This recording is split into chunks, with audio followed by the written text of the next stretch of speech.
In addition, a copy of this notice is and has been available to the public and is on file in the office of the municipal clerk. Accordingly, this meeting is deemed to be in compliance with the Open Public Meeting Act. Please stand and salute the flag. I pledge allegiance to the flag of the United States of America and to the republic for which it stands, one nation, under God, indivisible, with liberty and justice for all. Mr. Pine, if we could have roll call, please.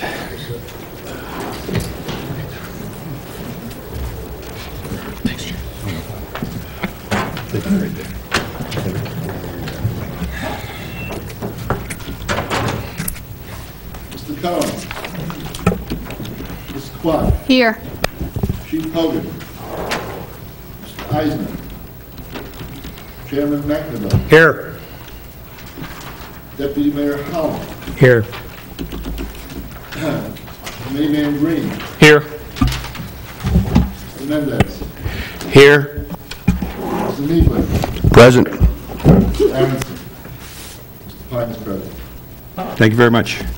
Ms. Cucchiaro, if we could swear in our professionals, please. You swear or affirm the testimony you're about to give this board is the truth, the whole truth, and nothing but the truth? I do. I do. Richard Kramer, professional planner with T&M Associates. Jim Winkowski, professional engineer, CME Associates. Now open the public part of our meeting. Do everybody have the minutes from the August 11th, 2011 meeting? Everybody have them in their packet or electronically sent to them? Electronically. Does anybody have any comments to make on them? Anybody like to make a motion on them? I'll move it. I'll second it. All in favor? Aye. PFS 1001A, Resolution of Memorialization, Manalapan Affordable Housing. Mr. Chair, I don't know if we want to carry this or actually make it the last on our agenda. Mr. Cohen is one of the eligible voters. He didn't say or communicate that he was going to be absent tonight. All right. Then I would recommend that we handle this now. All right. Well, we'll give them a chance to settle in, and like you said, Okay.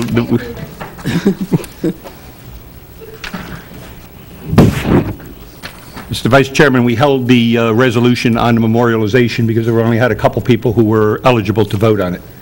So we're now at that point, and since you were one of those eligible, that's the reason we held it to this meeting.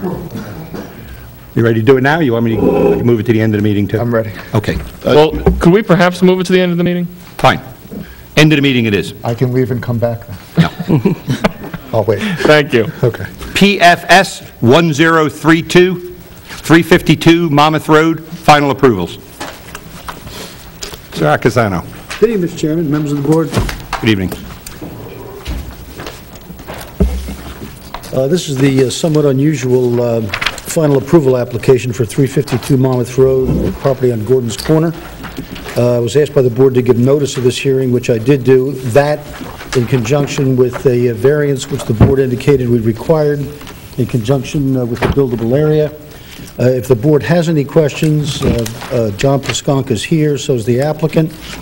I would note that as far as we're concerned, all of the reasons justifying the grant of a variance, the one that the board claims we are short, appear in the resolution of preliminary major subdivision approval, which you've already adopted.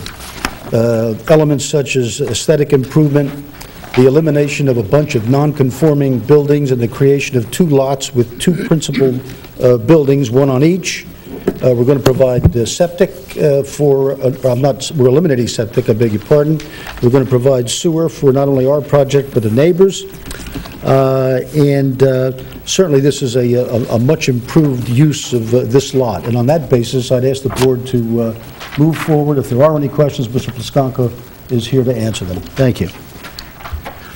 Thank you. Would you like to have Mr. Plaskonka say anything before we turn to our professionals?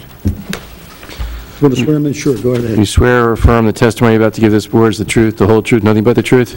I do. Please state and spell your name for the record. John J. Plaskonka, P-L-O-S-K-O-N-K-A, professional engineer, professional planner. I could just state that the preliminary was approved, and we came back with a set of revised drawings, complied with most of the things that were in the list of items required by the planner and engineer. If you look at the planner's report, you can see they're all taken care of. There's some minor cleanup work to be done, and we're happy to do those things in accordance with the reports before us from your engineer and your planner. Turning to professionals, I know we had some issues. Have they been resolved? I don't have any a problem with proceeding to final approval on this, Chairman. The one variance that we identified as additional, the applicant is here tonight to answer any questions, but essentially, it's the same approval as was granted at the last preliminary. The variance is needed to clarify and clean up the record, and the only substantive reminder I have is that Condition 4 of the preliminary resolution, which was that the existing structure would remain and be rehabilitated, that would have to be an ongoing condition of the final approval. And if that isn't fulfilled, then the applicant would be back in front of the board for relief on that. That's an acceptable condition, and we do intend to rehabilitate. We made the application to the town for that rehabilitation already. Great, thanks. Counselor? Thanks, Mr. Chairman. We noted in our report, it looks like a design waiver is going to be needed for depth to seasonal high water. Since preliminary approval was granted, there was some soil work done out there, and the elevation of the seasonal high water table was determined, and the ordinance requires that the depth has to be at least 6 feet in the existing condition in order to provide a basement, and it's about 4 feet deep. They do meet all the other grading requirements of the ordinance as far as exposure of the foundation and fill requirements. So I don't think we wouldn't have any problems. We request that waiver because we do have the 2-foot separation between seasonal high water table and the basement floor.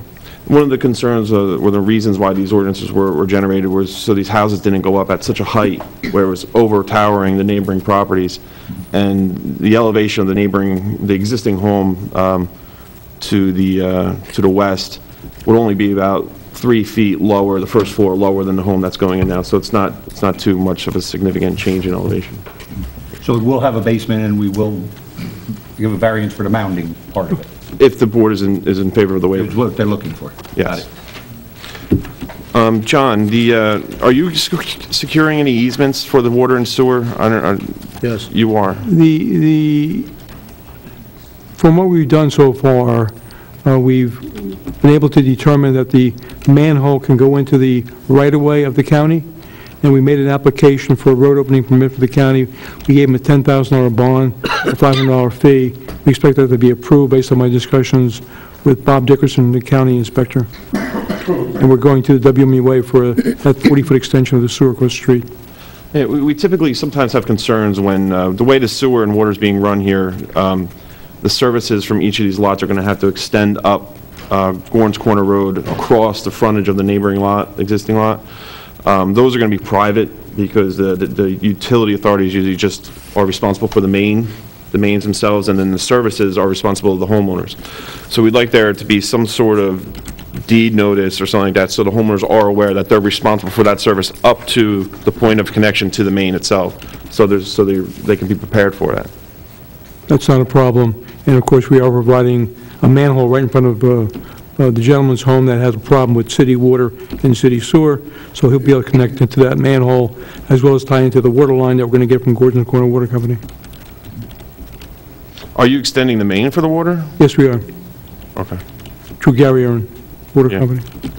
Okay, any other comments from our report as far as the monumentation for the conservation easement and the storm sewer inverts? We concur.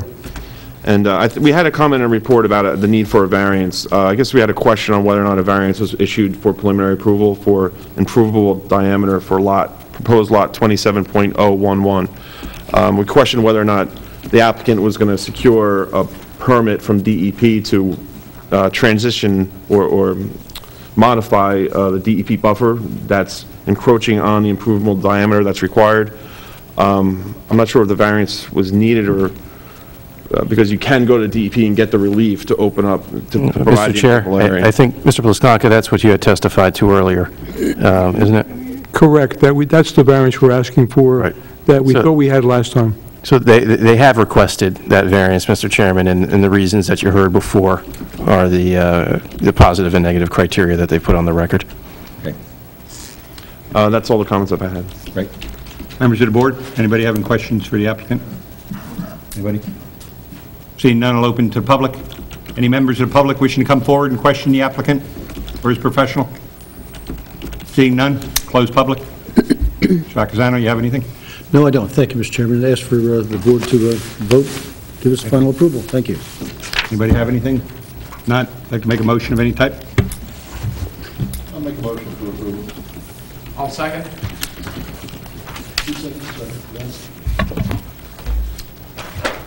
Mr. Cohen? Yes. Mr. Clark? Yes. Chairman McNamara? Yes. Deputy Mayor Holland? Yes. Mayor Green? Yes. Mr. Mendez? Yes. Mr. Needlin? Yes. Pine votes yes. Thank you very much. Thank you very much. Good night, gentlemen. Have a good evening. PAS 1137, Brentwood Realty, preliminary and final site plan.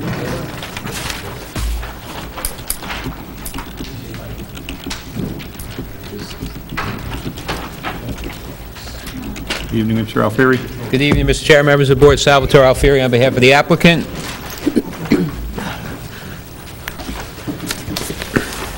This is an application to construct approximately a 100 square foot addition to the second floor of the former Lenny's Trophy building on Route 9 North. Mike Monroe, who's setting up to my left and your right, is our architect, and he'll be providing professional testimony. And then most of our testimony will be addressed through the review of the reports, just in trying to be more efficient. Should note for the board, however, that as part of the property itself, there'll be the building that exists along with the existing billboard. There'll be no site improvements of any kind other than the resurfacing and striping of the parking lot. Mr. Monroe, would you face the attorney, please? Do you swear or affirm the testimony you're about to give this board is the truth, the whole truth, and nothing but the truth? I do. Please state and spell your name for the record. Michael James Monroe, M-O-N-R-O-E, 12 Broad Street, Red Bank. Mr. Monroe, will you place your credentials as a licensed architect on the record, please? I guess I've been licensed, state of New Jersey for over 20 years. I've testified before probably 25 different municipalities of this type. I'm chairman of the Construction Board of Appeals in Red Bank, and We accept your credentials. thanks. Mr. Monroe, will you describe to the board exactly what's being proposed by this application? Okay, basically, we're taking an existing building, and we're basically just trying to make some aesthetic improvements. We originally had a larger proposal. We were going to do a full second floor and an attic, and we've since scaled that way back. Due to our proximity to the flood hazard zone line, we can't be beyond a 50% improvement. This is a very challenging site because we're within so many buffers from various items such as stream insensitive environmental buffers. So what we thought the best thing to do was to have no footprint change to this building. We're simply taking a shed dormer in the back and making it larger. We're going to be putting a dormer on the front of the roof and slightly altering the front roof line, creating a little larger gable, all just towards making it aesthetically more pleasing, and we're adding a cupola on top of the building. It adds to a relatively small amount of square footage. It only nets us another like 101 square feet. The second floor is only going to be about 500 square feet. We're going to be changing some windows, putting new siding. I have, I'm sure you're all familiar with the property, a picture that was taken of our office. I can put it into evidence or pass it around. I'll take that, Mr. Monroe. So we'll mark this, just one moment, Mr. Monroe. We're going to mark this as A1, and this is a color photograph of the site. And Mr. Monroe, when was this taken? It was taken approximately, I think it was about 8 months ago. And you took the photo? Yes. Okay. So what we're basically looking to do is to improve the overall aesthetics of the building and basically there's a lot of deferred maintenance which hasn't been done on the building and the property. We show our elevation improvements on sheet A3, and we're Is that up on the both the board as well?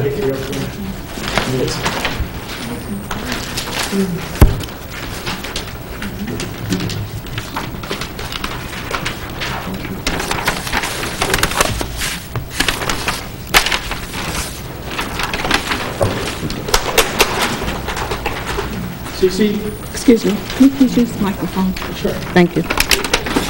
So you can see from these elevations, sheet A3 has the 4 building elevations on it. Basically, from the front, we're just extending existing gable up, just to kind of trap, there's a little gable over the front entrance that looks lost right now. We're just trying to architecturally tie that together. It doesn't really gain us any space. Put a little decorative window in there. The dormer on the front, the cupola, a nice stone base, hardy board siding to simulate a wood siding, and fix the structural problems within the building. That's basically all we're looking to do. We moved some windows around. We don't really have more than we've just taken the windows and basically just moved them around and replaced them. On the overall site plan, basically, we're not doing any new engineering work to the site. We're basically just doing deferred maintenance.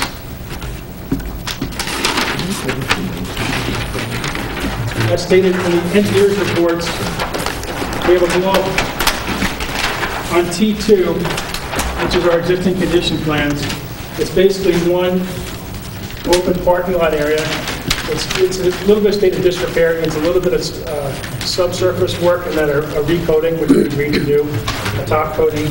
The curbs are in good shape. There's no line striping currently in place. We're asking to have it striped, and we're going to replace the damaged sidewalk. The sidewalk is in need of repair. It's pretty heavily damaged. When our surveyor engineer was out to the site, he evaluated those things for us. It's Andrew Stockton who has done the survey work. And we agreed to do those things. We're basically looking to do as minimal site improvements as possible, not so much because we're trying to avoid doing something, because realizing that we didn't want to change the nature of the site with additional things that would cause us, like a DOT permit or things like that, or generate, and it's certainly DEP permits. Mostly just because of time constraints. We have a very small project here. There's a lot of, like I said, deferred maintenance that needs to be done on the building, and that's basically all we're looking to do. It's an existing Lenny's Trophy, which moved out.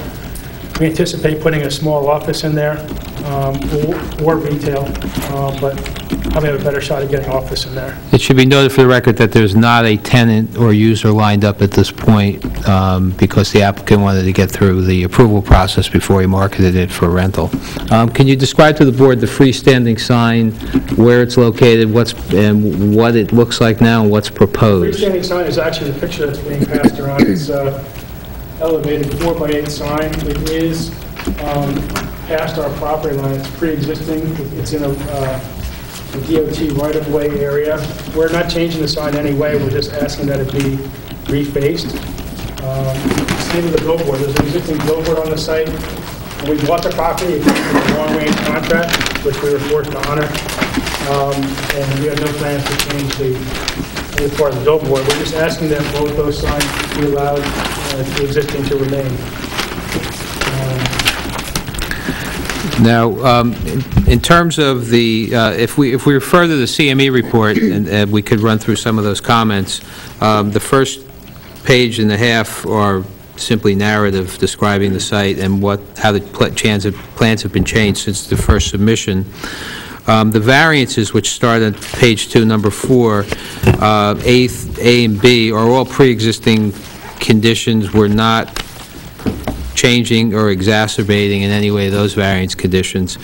Your engineer does point out in paragraph 5, A through D, that these are variances. I don't think they're new variances, but they're variances he's pointing out. One is the billboard. It's a pre-existing variance condition. The second variance, which is 5B, is that we are less than this required square feet. The minimum required on your ordinance is 2,500 square feet. we are actually bringing this closer to conformity. We cannot bring it to conformity because there's not enough land area to build a 2,500 square foot building on the site. The next is the stream corridor. Everything is located within the stream corridor buffer. That's why we're not touching the footprint or touching any of the ground other than to repave the parking lot. We're not increasing impervious coverage in any way. And the fourth item is the parking spaces.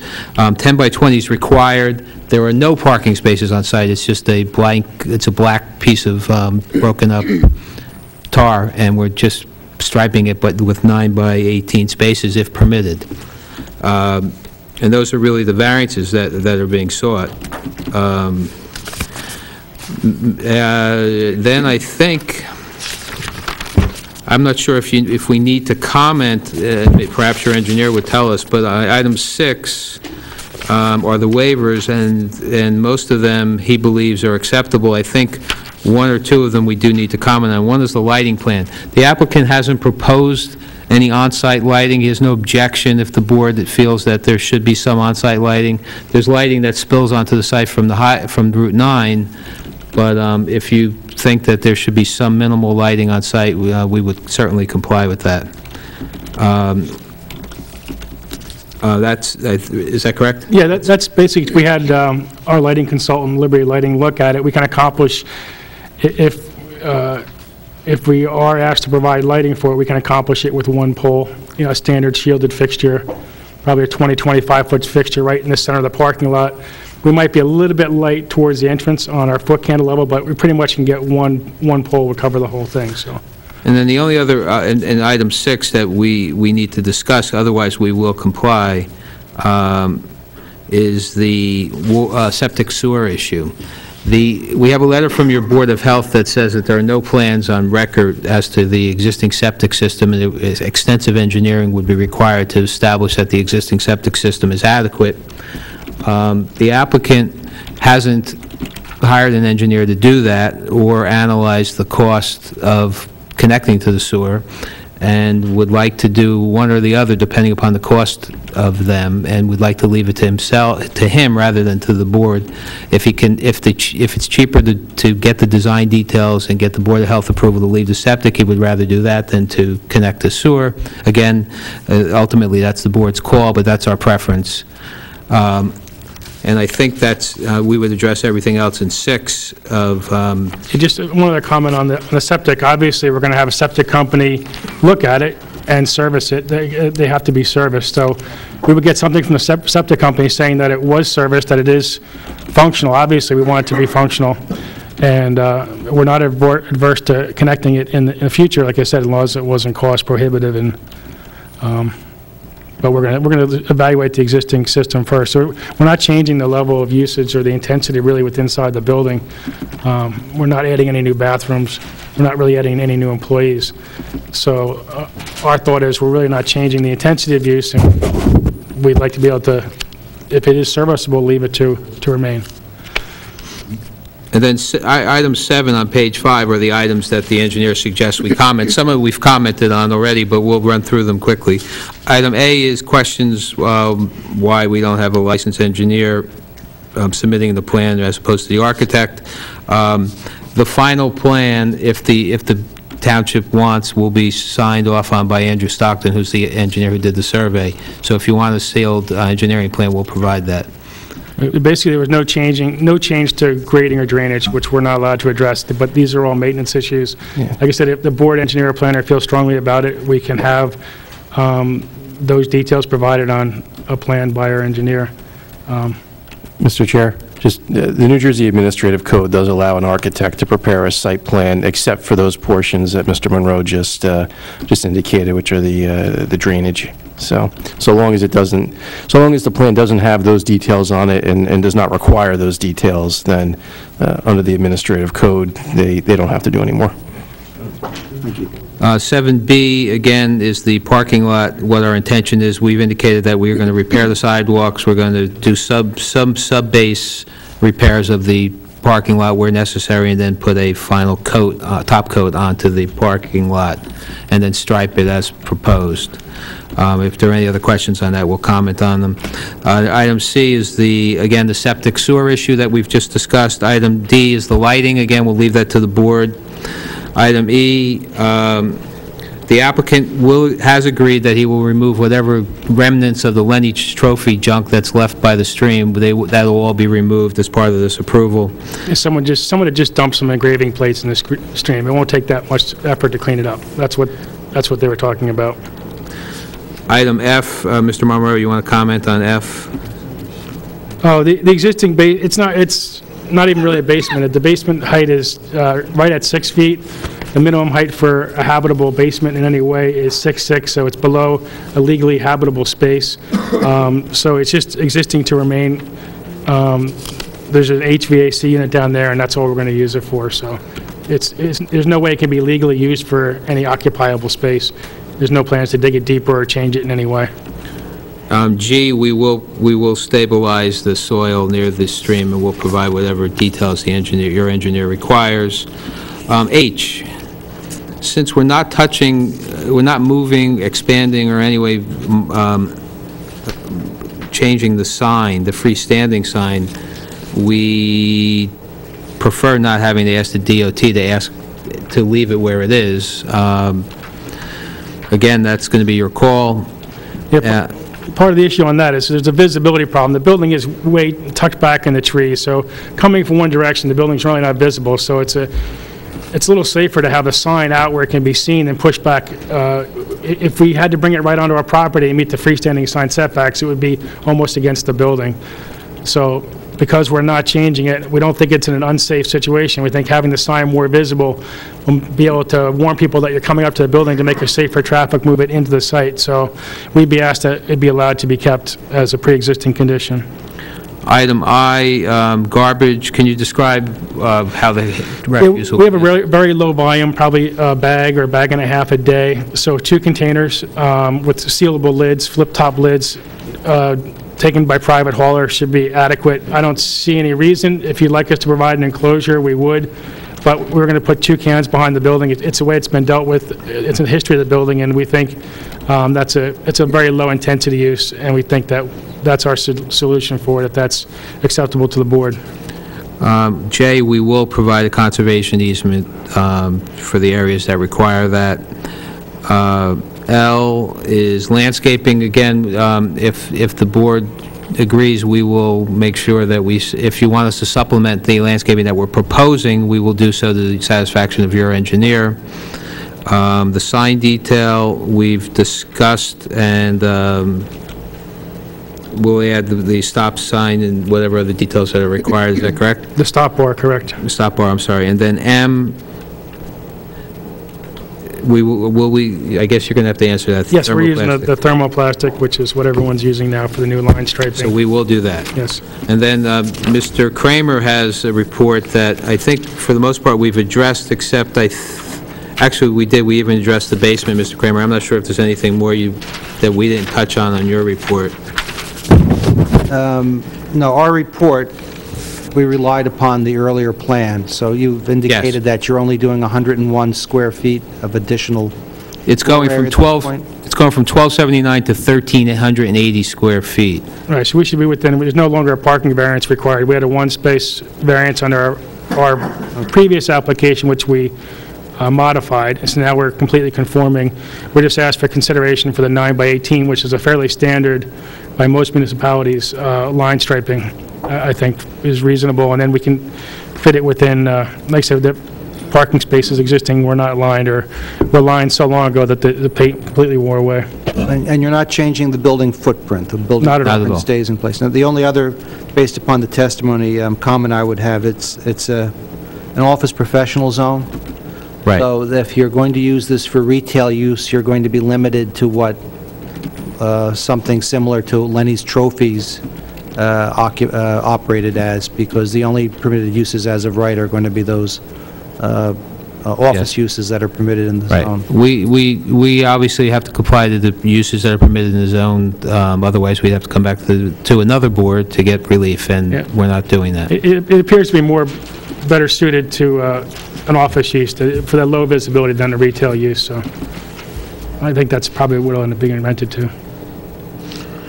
And that's all. My client is here if anyone has questions of him when the questions begin. There's nothing more he needs to add to the testimony, and that's all we have, Mr. Chair. Thank you. From the professionals? Richie, did you cover everything? You got anything else? I believe everything is covered. The review letter that we issued, as I said, is based upon a more ambitious plan that they had submitted in December, and it's scaled back significantly since that time. Thanks, Mr. Chairman. Going through the comments on some of the testimony from the applicant, the first item I'd like to discuss, the condition of the existing site improvements, the parking lot, the curbing, the sidewalk. I mean, they are in need of significant repair. I know the applicant's saying like some base repairs needed and some resurfacing. I kind of think it might be actually a little bit more than that. But provided like everything gets replaced in kind, I don't have a problem with, what they're proposing.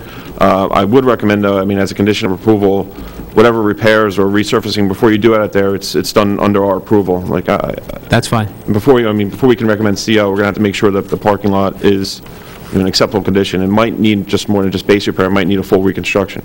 That's fine. But, obviously, we'll do whatever's the least that's needed to just make sure it's in acceptable condition. That's fine. As far as the septic goes, I'm confident that the DEP regs, I mean, if you're within 100 feet of an available sewer, you have to connect. The health department won't be able to give you approval for a septic system if you're within 100 feet of a gravity sewer and you don't need any right-of-way or anything to get to it, or easements. It looks like there's a main across your frontage of your property, and there's an interceptor that runs along next to the billboard. I think you'll qualify where I don't think you're going to be allowed to get septic approval.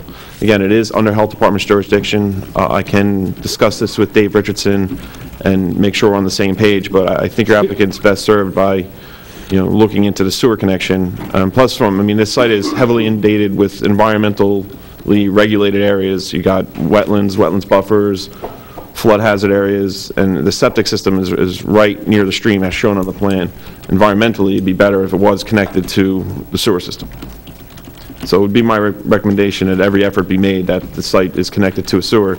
And, from the cost of it, I think it would probably be cheaper to connect to the sewer than rehabilitating that existing septic, even if you were allowed. It is within 20 feet away, so it could be very easy, and then it could also be very difficult. So we're happy to look into it, and if it's something as reasonable as that, it'll cost us at least that much to evaluate and maintain the existing system. So obviously, you want to do what's most intelligent, and obviously connecting it is the right thing to do.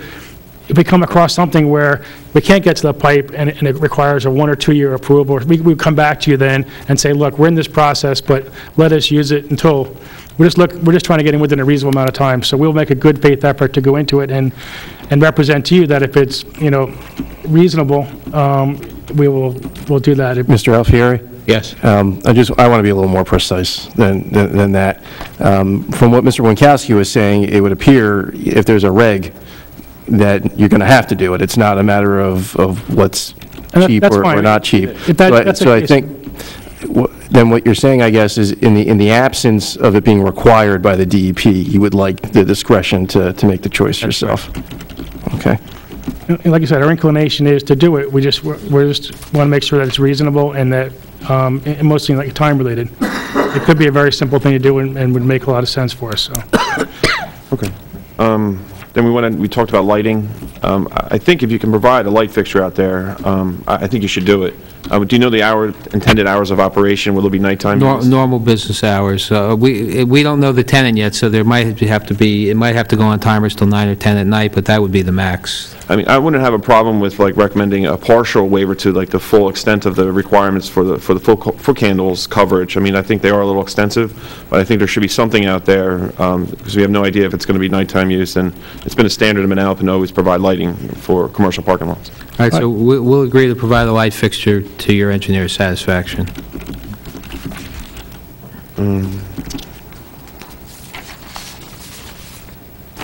As far as the landscaping goes, I mean, the site is heavily wooded on its own. I have no problem working with you and trying to maybe provide a couple shade trees. I think that's what we're... That's fine. We actually, as part of the overall maintenance, we got permission to remove some trees that were hanging over the building. We owe 3 trees for that. We're going to put them back.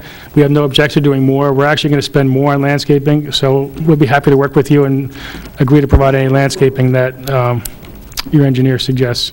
Okay, so I think maybe as a condition of approval, the landscaping plan acceptable to our office. That's fine. That's all the other comments I had with our report. I just let the board know, I mean, we did go back and forth a couple times with the applicant because of the flood hazard. We didn't know where it really was to begin with, but they eventually were able to draw it on their plan and certified by their engineer. It does go around the building and the parking lot improvements, so they don't really need to do much as far as flood hazard compliance, which they kind of got lucky on because it's a big deal as far as the amount of work they have to put into the building to restore it. So other than that, I have no other comments. Thank you. Thanks. Members of the board, anybody have anything? Mr. Pine? Just a couple.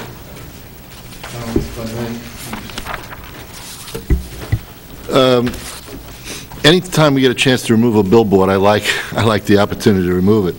I think they're a visual distraction. I don't know, you have a contract, but the board says you got to remove it, you got to remove it. From my own personal view, I don't know how the rest of the members feel, I'd like to see the billboard go.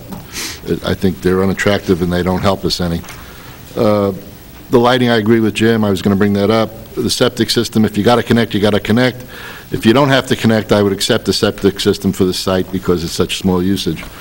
The other issue is planting, and your site plan doesn't show where the sidewalk is. Is it parallel to Route 9? Is it right on? I don't see it on the small site plan where your sidewalk is. Sidewalk is shown on our T1. Where is it on the? Okay, where on T1? Where do you show it? It runs the whole length of the parking lot and goes around to that front entrance, right at the front door. Okay. That's the total limit of it. All right, that wasn't the area I was thinking of, but if you want to do landscaping, I would like to see something along your property that abuts Route 9, some planting beds that are parallel with the Route 9 along that edge. We're trying to create a little bit of a green belt along Route 9 and make it a little more attractive, so if you want to do some landscaping, that's where I'd like to see it. We don't disagree with that.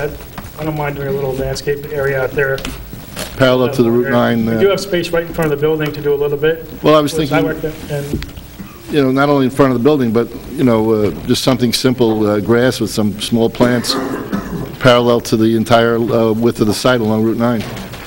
Jim, is that something your office could look into? Yeah, I mean, that's what I think we were considering when we developed this landscape plan, in between where the existing parking lot is now and in between. We'd have to stay out of the sewer easement. No, I understand. And then I think there's some room for maybe a couple shade trees and some shrubs. Something to get a little more attractive because it's a pretty grim-looking site. We're probably limited to staying on our property. I'm sure we can. Oh, yeah, I understand that. Yeah, there's some space there to do some planting. Right. We'd agree to that. I think it's a good idea. That's about it. I think the fence is where? You show a detail for a fence. I'm not sure I can see that on the site plan either. That's no longer needed. We're not. So you want to remove that detail from your drawings then? Yes. And the curb is where? Where's this curb? Oh, I see edge of curb. Okay.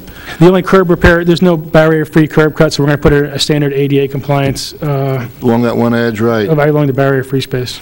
Okay. The billboard is really the big question for me. I don't know how the rest of the board feels about that, but I'd like to see that go if we can do it. Mr. Chairman, on that, in 2009, the township amended its billboard ordinance, and this particular billboard and the others along Route 9 at least became permitted uses. That change actually allowed the town to be successful in its billboard litigation, where there were many more billboards that were being proposed in the municipality, as opposed to several other towns which didn't amend their ordinances and wound up with 5, 6, 7, 8, 9 more billboards. So this billboard actually under our ordinance is permitted and doesn't require any variances. And to clarify, the town took that direction in order to prevent any more billboards, additional billboards from going up, other than those that could meet the standards of the ordinance, so that the town, in order to control the proliferation of billboards, new billboards within town, was compelled to adopt an ordinance to permit billboards under certain conditions, and one of the conditions in the ordinance was that billboards could be located along Route 9, and those locations that already had billboards, those locations were permissible for, as billboard sites. So we have no basis for asking for removal on that. Well, you can ask, But but you can't- they would have to volunteer. can't enforce, right. I got you. Yes. Right, and just, again, without overkilling the billboard comments, number one, my client is under contract, so he can't take it down now, and number two, to add a small 100-square-foot addition to the second floor and lose the billboard income is impractical. It wouldn't work. Anybody else? This side? All right. Mr. Monroe, would you look at these prints? I believe we have the older ones, the A2 page that actually shows the, not yours, but ours. Okay. The T2? You have an amendment, yeah, the A2. What was your last amended date on there? I believe we're showing the earlier two-story. 3/16/12. Ferry, could you hand that to Thank you. Mr. Monroe, please? We sent in like 4 sets. Yeah, these are the older plans. Okay, so everybody's aware of that? They gave us an A2 page here for all the facing of the building is not the same as what you see in the plan. Well, all these pages are all old. This is, everything's completely different. This was a much more ambitious plan and elevation. We sent over whatever was required, number of sets. I know they were... All right, so just so everybody's on the same page, remember we looked at this thing, and they gave us a visual over here on the board, so the one on the board is the one that we're talking about. Anybody have anything? Nothing? This time I'll open to the public. Any members of the public wishing to address this applicant, ask questions, statements, anything? Seeing none? Closed public? Anything else, sir? That's all we have, Mr. Chair. Thank you. Okay. Nothing more from our professionals, right? Anybody have questions, or we'll go make a motion? Just before we make a motion, in terms of the septic versus the hookup to the sewer, just could you clarify for me where we are with that? Sure. Because I'd like to see a hookup to Yeah. the sewer. If the DEP regulations compel a hookup to the sewer, then that's what they're going to have to do. If the DEP regulations in our local ordinance do not require a hookup to the public sewer, then the applicant, at its discretion, will either go with septic or sewer. But if it goes with septic, it's still going to have to receive an approval from the health department. Okay. And you have no problem, you said the basement will not be occupied now or ever? It's not legally occupiable space, no. Okay, so will not be occupied now or ever. Anybody like to make a motion? I'll make a positive motion in favor of approval. I'll second.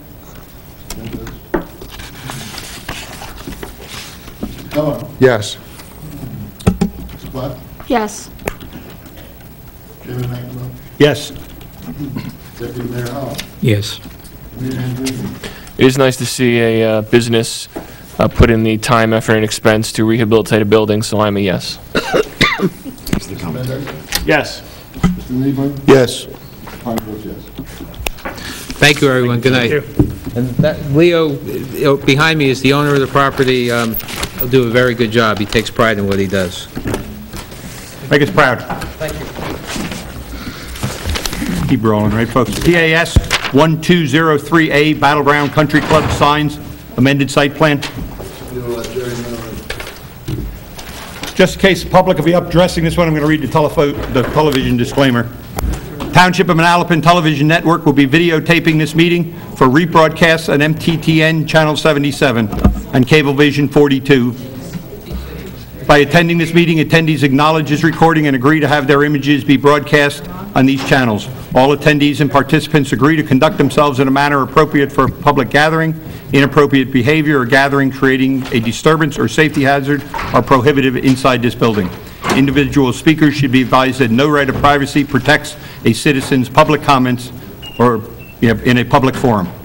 Any statement made by a member of the public to promote or alter public opinion about a candidate for political office, political party, or interest groups are inappropriate and in violation of MTTN broadcast policies. Accordingly, all participants bear responsibility for their own statement and commentary.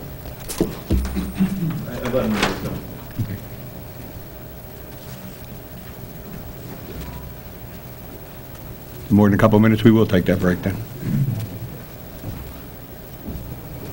Let's give him a chance to set up. Let's take the break, guys. Well, I'll join you later. Let the record note that Committeeman Ryan Green has left the room. Mr. Chair, also, just for purposes of the record, and again, this is application PAS 1203A for Battleground Country Club. Mr. Pine, who is a resident of the community, has recused himself and left the dais. About a foot away from this thing.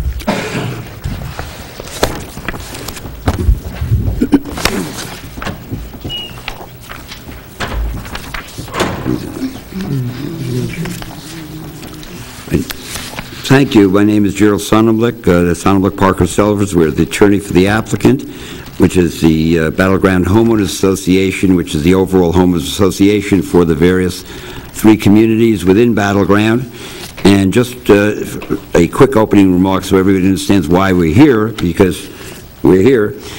Basically, when this development, which I happened to be the attorney for about 14 years ago, was approved, there was no permanent sign request at that time, and the developer put up certain development signs at the various intersections for the 3 communities, and the sign that led into the golf course itself. The community association decided they wanted to put up nicer signs and make them more permanent and pretty and all that kind of stuff, and they looked into it and they found that 2 things. They found that one is the Manalapan Township ordinance does not provide for or permit development signs except when they're in conjunction with the developer, and then they're not permanent.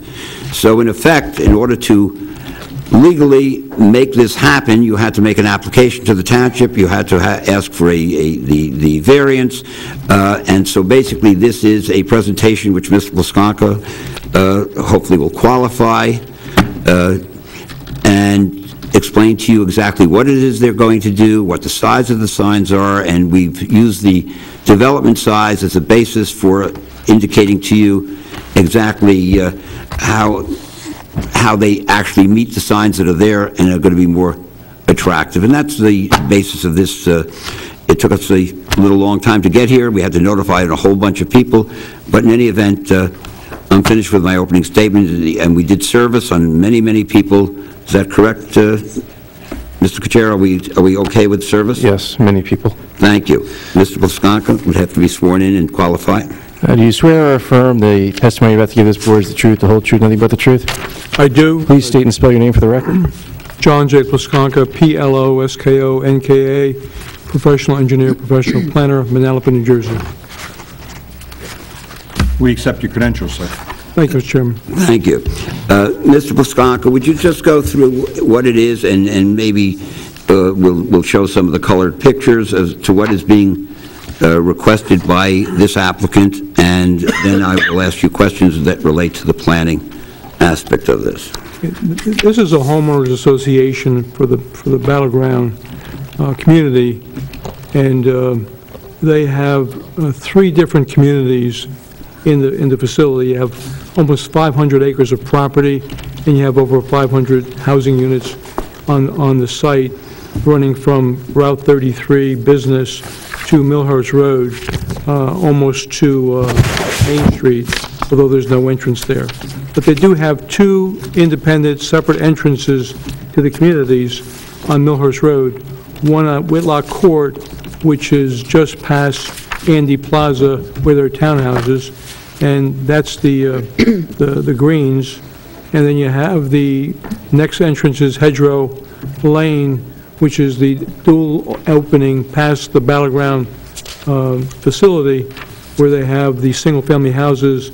And if you go on Route 33, going west on Business 33, there's a senior housing, which is Yates Drive, which has 2 entrances on Business 33. So you have one community, one homeowner association, you have 3 different types of housing, and you have 4 entry roads to the property. So the signs put up by the builder years ago have now deteriorated somewhat, and they would like to put up signs that would be clear, clean, landscape, and visible to people who want to come to visit the neighborhood, or delivery people, or emergency vehicles would know where they're at when they go down either Millhurst Road or 33 Business.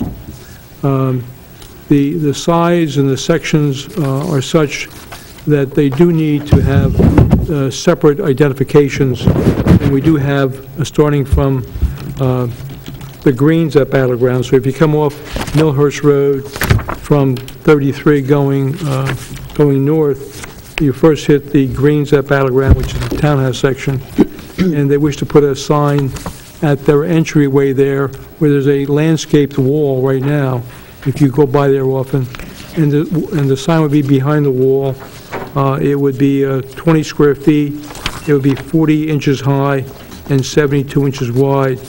You'd have a ground clearance of 2.5 feet and a height of 5.8 feet. Now, all the signs are designed either as wood posts or pillars with a blue, a red, and white background, which have like a historic color that kind of matched the Battleground State Park motif or facade, so to speak. And Mr. Soundlick will pass out samples of the sign We can mark them all as colors. as A1 for copy grade 3 or whatever number it is. We can put them together separately, however you... So the townhouse site, the greens at Battleground, would have this sign that you see in the colors, and it would be, as I dimensioned in the reports by the professionals. As you continue along Millhurst Road, past the entrance to the restaurant and the club for the golf course, you come up to Hedgerow Lane, and at that point, there is a sign right now that's been there for some time, and that's kind of deteriorated. It's right next to the roadway. We wish to take that area and place two signs on either side of the road that would be set back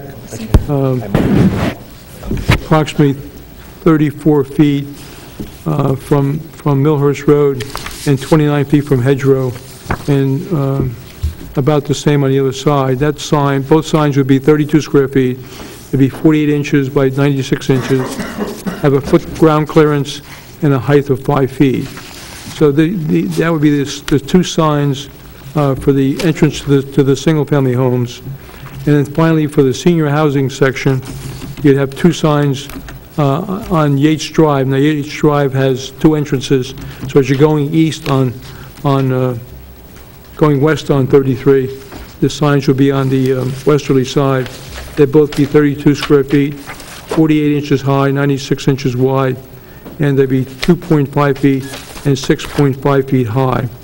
So these 5 signs are being requested to be built and to be maintained by the homeowners association, landscaped, and also they have some spotlights on them in the evening, probably until 11 or 12 o'clock, and then they go off on a timer, so people coming to the site can easily find where they're at, and they're big enough to be visible. You got copies of the facade, the coloring, etc.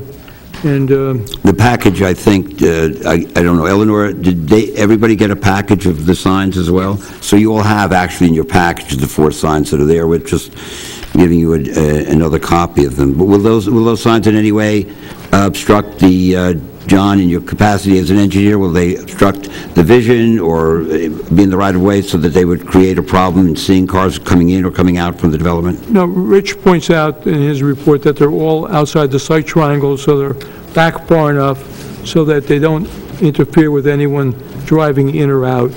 So and keep in mind, these are high-traffic volume streets, and gives the traveling public a chance to see the sign and move in easily.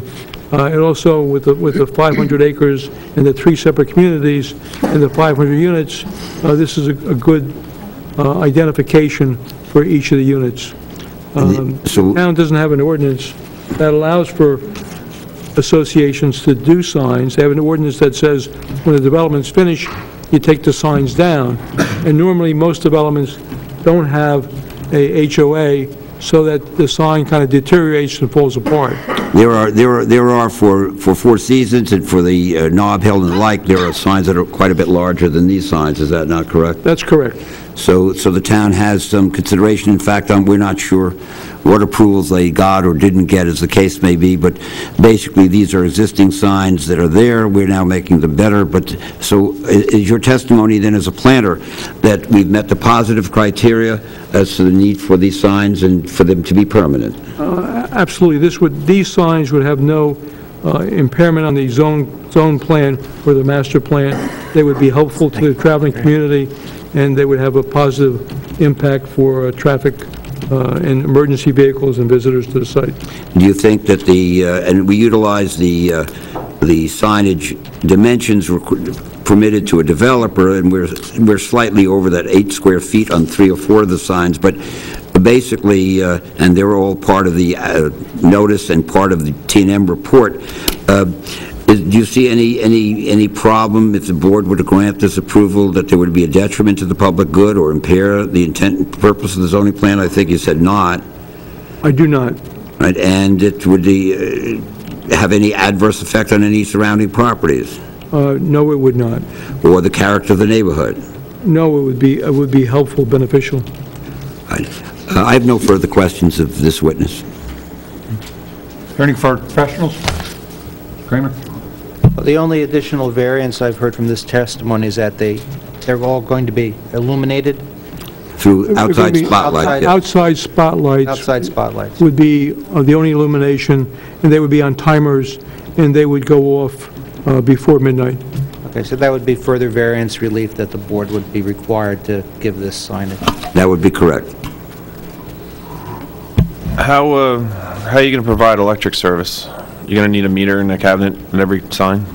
Well, I would, Mr. Bago, could you respond to that? Or, but you can, John, you can respond to that. I'm not. I don't think we know.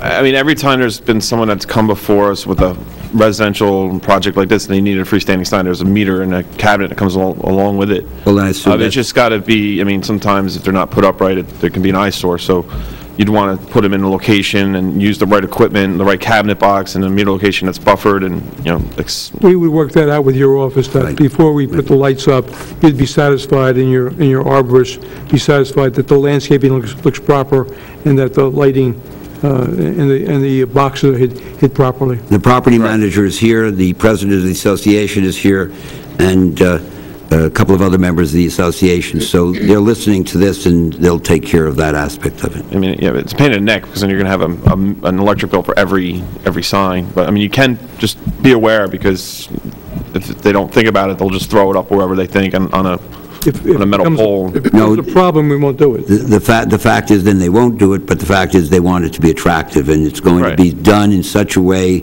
because that adds to the community as a whole. Yeah, I mean, I'm not saying I don't have a problem with it. I'm just saying just be aware that it's going to require a meter and a cabinet. It's a good point. Good point. And are you removing that one sign from the drainage easement to the county, or are you going to? No, we're leaving it there, and if we had to, we'll move it back a little bit. But the county, it's really almost outside the easement, but basically it's just a drainage easement, and sign's been right next to it. We don't see any problem. I didn't see a problem with the sign location as it impacts a storm sewer, but it is in the county easement, so you... Absolutely. We'll send a letter to the county. Thank you. Members of the board, having any questions? Sure. Are they going to be green or are they blue? There's a few colors. A few different colors. Did they decide? As far as I know, is Judy or Ernie? Ma'am, you'd have to come forward and come up here. Swear in.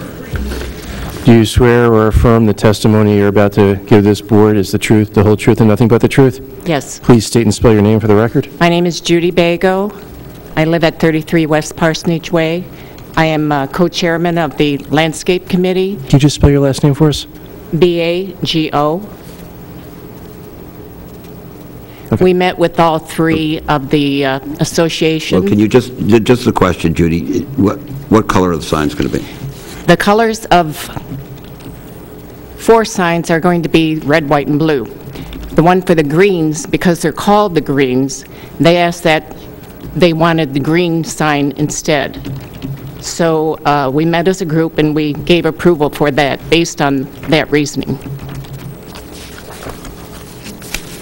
They still have the cannon with the historical logo on there. Thank you. Okay. Mr. Niebling, you okay with that? Yes, thank you. Okay, thank you. Judy. Anybody else? I just have a quick question.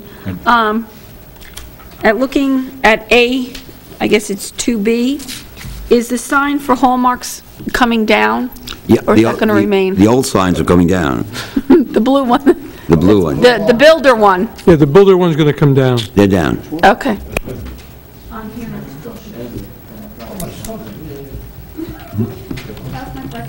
Anybody else? Ms. Clark, that was everything? Ready? This time I'll open to the public. Any members of the public wishing to question the applicant? Statement, questions, anything? Seeing none? Oh, run forward, ma'am. Need to raise your right hand? You swear or affirm the testimony you're about to give this board is the truth, the whole truth, nothing but the truth? Yeah, I do. Please state your name and spell it for the record. Mazzara, M-A-Z-Z-A-R-A. And can you give us your address? 63, Route 33 in Alban. I own lots 79.01, 9, and 10. I just had a question, that's all.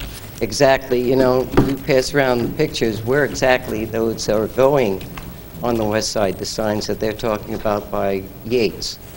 And if we start to put more signs, I know it's on their property, that's fine. If we start to put more signs, it's going to look like the 9. Do you have any objection to this, Ms. Mazzara? Do you have any objection to these signs? But Mr. Sonnenbluck, Mr. Sonnenbluck. I'm sorry. He and I have a history. So Yes, that's we why do, I'm we do, being we do. arrogant and- We do. and rude, which I'm not going to be. I'm not going to entertain him. So I just wanted to know, if we're going to start allowing a lot of signs, it's going to be the 9 again. At this point, they're asking for the 2 at the entrance. Have you seen the ones they're putting at the entrance? Which ones? That's what I'm saying. I haven't seen the pictures they're Okay. talking about, so that's what I wanted to say. I have no objection to it. I'm just wondering, when we start She has no putting a lot of objection. signs up on 33, it's going to look Mr. like the 9. Botskonko will point them out to you right now. Go ahead. I don't really care. It's on this side of the road. I don't have to worry about mowing around it. Okay. This is the horse place that was there, right? Yeah. Yeah, Yates Drive. Mr. Just show me Right. where the sign is. Right here. I know where that sign is. That's going to be there. One by the wall. There's one here and one here. There's 2 entrances, right? Okay. That's it? That's all I wanted to know. Okay, you got it. Thank you. Thank you. Any other members of the public? Any? Seeing none? I'll close public. Mr. Kramer, I have a question for you. What do we know about that LED sign that's out in front of there right now? It Is that never permitted appeared. use? Is that permitted with the town? What do we know about that? I have no information on that sign. It never came before this board, nor did it come before the zoning board of adjustment. So Can either of you gentlemen answer that question for me? Do you know anything about the LED light that is in that same vicinity? No, that's not part of us. That is not? No. Okay. It's different, that belongs That belongs to the golf course. itself. Okay, thank you. Anybody? Seeing none? Anybody have motion they'd like to make? I'd like to make a motion to approve. Do I have a second? I'll second. Okay. Our vice chairman is also our secretary. Mr. Cohen is a yes. Ms. Kwok. Yes. Chairman McNabo. Yes. Deputy Mayor Holland. Yes. Mr. Mendez. Yes. Mr. Niebling. Yes. Mr. Pine is recused. Committeeman Green. Yes. That's it. Thank you very much, appreciate it. I did. Thank you, gentlemen. I'd like PFS 1001A, Resolution of Memorialization, Manalapan Affordable Housing, Woods Avenue. Mr. Chairman, as we discussed at the last hearing, the way this was voted on in three portions, my interpretation of the municipal land use law is only those people who voted in favor of an action are those who are able to memorialize it. So those members who voted yes on all three are Mr. Cohn, Mr. Mendez, and Mr. Pine. So those are the members who are eligible to make motions and to vote on the memorialization. Ms. Kwok was not, you're saying? She did not vote? I'm sorry. No, Ms. Kwok did not vote yes on all three, right? Or did you? On the affordable housing, Woods Avenue. Right. Yeah, so it's just Mr. Cohn, Mr. Mendez, and Mr. Pine. Yeah, I just have a brief statement to make on this before we vote on this, if I may, just for a second. Where do my papers go? I have it. Just bear with me for a second. In the memorialization, there's an issue that I'd like corrected, Ron, if you'd be so kind. On page 10, you had indicated that Mr. Paul had testified that the hand removal would be accomplished but would be costly. My recollection was that Mr. Paul said there was very little impact financially, whether they put up the fence or remove the soil. So it's a little contrary to your statement here. I believe he said there was no great financial impact, and that's why I didn't know why they were even arguing the case. But do anybody else? I mean, we could call up the tapes and check, but my recollection was there was no great financial impact. They said something to the effect of that with all the money they've spent already, this would just be a small, right? Right. Exactly. It wasn't meant, So that statement on the top of page 10, I think, needs a little correction. The other issue is really, from my perspective, is we on the board have an obligation to protect the health, safety, and welfare of these new residents coming into Manalapan.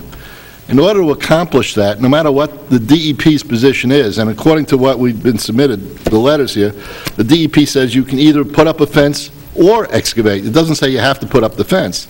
So my position is, if we're protecting the health, safety, and welfare of these people, we should insist upon the soil removal and not accept the fence solution. The DEP, according to what the law firm has stated, it leaves us the option.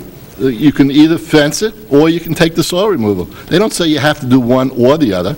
And from my perspective, I think this board ought to go and insist upon that soil removal. Mr. Chair? Go ahead. I was under the impression that it wasn't up to us to mandate that they've settled that issue with the DEP. So which is it? Is it well, it's demanded or is... Well, let me just, if I may... Ms. Kuchara is going to give us a little guidance, and then if you still have questions, jump in. We addressed this issue during the preliminary and final, and the condition that's in there, which is the same condition that appeared in the final, is that the township has its own LSRP, and that LSRP is going to be the final arbiter of whether this will be permitted or not permitted. This resolution doesn't do anything more than memorialize the vote that was taken and include the condition with the LSRP. Your memorialization of the resolution does not approve their remediation plan. It still is subject to our LSRP. So if our LSRP comes back and writes a letter saying, no, he doesn't approve of this, then they can't satisfy the condition. So you haven't approved or denied it. You've left it to the township's LSRP. Thanks. That clarifies it a lot for me. I appreciate that. But let me ask Mr. Green, Committeeman Green, Ryan, where do we stand with our LSRP? You were going to contact him, and has he written a letter, or what's going on with that? I mean, we all received the email that was sent, which I was discussing with our planning board attorney. We're going to need something more substantive than an email. We're going to need a letter to the board. So, I did reach out to the LSRP. We've been playing phone tag. Again, I did see the email. I feel like the email, frankly, is a little vague because, even to sort of clarify or add on to what Ron was saying, I don't think anyone on this board or the public should be under the impression that the DEP has approved this. They haven't approved it. What the DEP has done has they said the LSRP is in charge, their LSRP. So When you say they, who's LS? The builders. the Ingerman LSRP essentially acts as the DEP. So no one from the state has come out and looked at this specific issue or issued a ruling on this issue. It's the Ingerman LSRP who essentially makes the decision. Now, we had a lot of discussion about that during this application. We had grave concerns about that for obvious reasons. So that's why we've brought in our own LSRP. The most our own LSRP can do is offer an opinion, and if there is a disagreement, then we would look to actually get that final approval from someone in Trenton. So until we get a more definitive answer from our LSRP, I still consider this to be an open issue. So, no, essentially what it means, Mr. Pine, is that the resolution doesn't permit them to pull COs or to do anything. They still have to go through the same resolution compliance as everybody else. So, as part of the laundry list of conditions for this resolution to be operative, we'll need the letter from our own LSRP. So this memorialization doesn't approve that. It just says that we still need a letter from our LSRP. But what Ryan is saying, I gather, is that the final call is by the developer's LSRP, not... No. This board was actually able to institute a process that affords this municipality greater protection than the law that creates the LSRP does. The law which created the LSRP program did, as Committeeman Green stated, it left everything to the developer's professional, and the developer's professional acts in place of the DEP. What this board was able to do, with the consent of the applicant, was to put a check on that, which is the township's LSRP. So unlike, I would say, almost every other municipality in New Jersey, we have that extra check, and we need our LSRP now to take a look at it and to write his letter to the board as to whether he agrees or disagrees. But that doesn't mean that you don't memorialize the decision that you made. In fact, the municipal land use law compels us to memorialize that decision. But what if I vote no? Then you vote no. The only reason to vote no is if you think that that resolution does not accurately capture what happened, and the revision you wanted about the being costly, I'll make. So in the absence of that, if you think that resolution says something that didn't happen here, that's really the only way you can vote no. Thanks very much. Anybody else? Ms. Mendez, you'll be voting. Do you have any questions? No. Only 3 votes. Yeah. Yes. Okay, Mr. Cohen, you're good? Yes. So we just need a motion. All right, let me just write this down here. This is, that's not a resolution. It's a motion to memorialize the resolution. I would like to make a motion to memorialize the resolution. That doesn't say PPS. PFS 1001. PFS 1001 Alpha. Should have been your first one in the book, right? Should have entered it? The memorialization, there's a slight error on the Okay. the application number. It's you say PPS, it should be PF. PSF. PF, yeah, but this... PFS. One of them is incorrect, that's why I was confused. Okay, so... Mr. Mendez has offered a... I'll second. All right. So, Mr. Mendez offered approval. Just a second. Okay, Mr. Cohen? Yes. Mr. Mendez? Yes. I guess I vote yes. Mr. Pine votes yes. Very good. And just to be clear, we'll copy the board members on whatever the correspondence from the township's LSRP is. So Ron, do we eventually get to vote? Like, let's say the LSP? LSRP. So are they going to give us, they're just going to give us their recommendation? No, what happens is, let's assume that the LSRP says, no, I disagree. Then the applicant essentially has 2 options. The applicant can amend its application and do what the LSRP wanted, or the applicant can go to the DEP. And if the DEP agrees with the Ingerman's LSRP, then that's what'll happen on the site. If the DEP agrees with what the township's LSRP says, then that's what'll happen on the site. So there probably won't be another round for this board unless the applicant decides to do something our LSRP has recommended. Whether it's going to be fenced or removed. Right, yeah. Ron, right now, it's kind of vague. It says you can either remove it or fence it. Basically, that's what it says here. In Ron Paul's, Mr. Paul. Pardon the pun. This politics is getting to me. If Ron Paul were here, he wouldn't want any process at all. Mr. Paul's comment, even the LSR, the DOT. The DOT.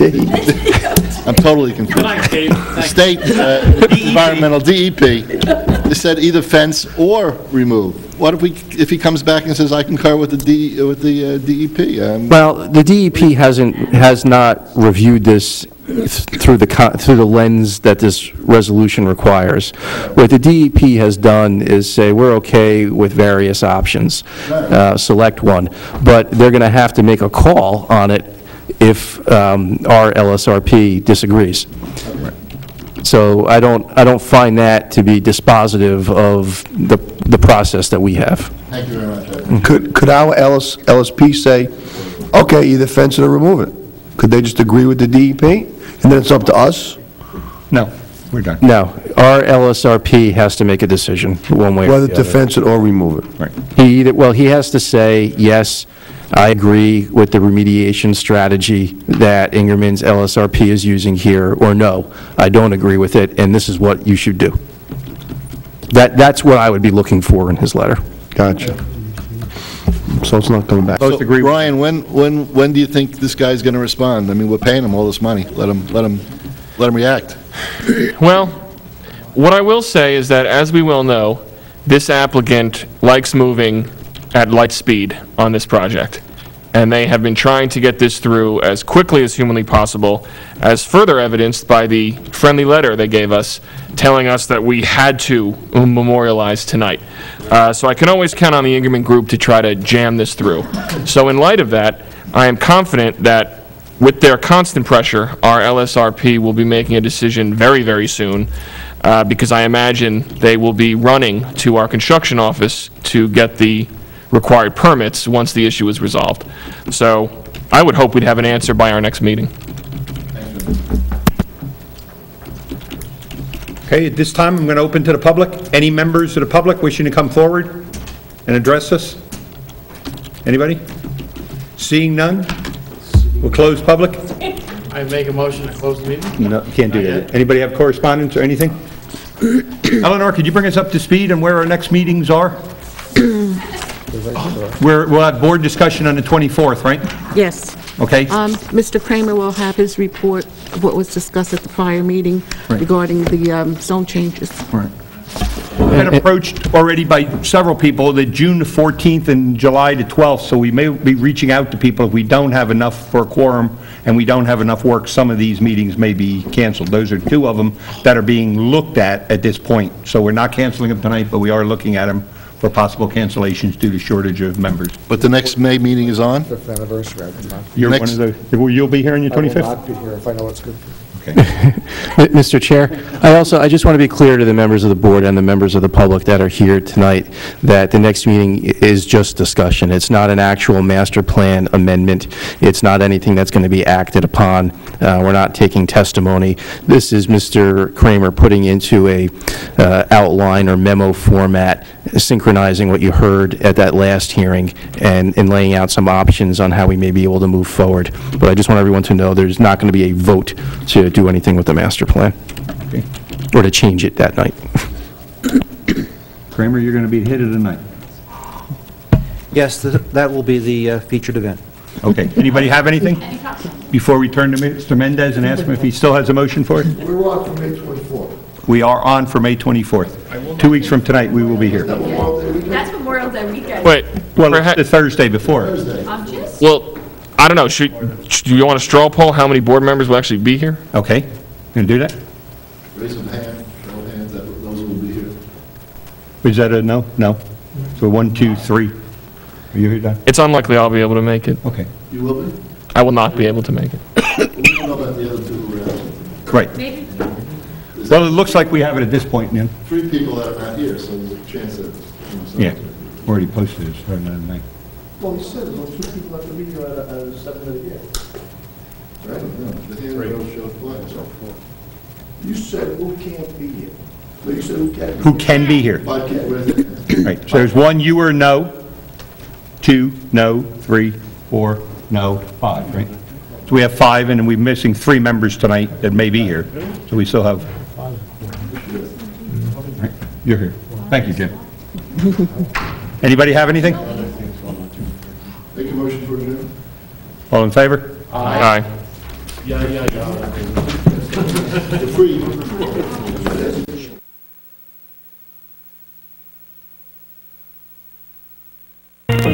Who can turn the world on with a smile? Who can take a nothing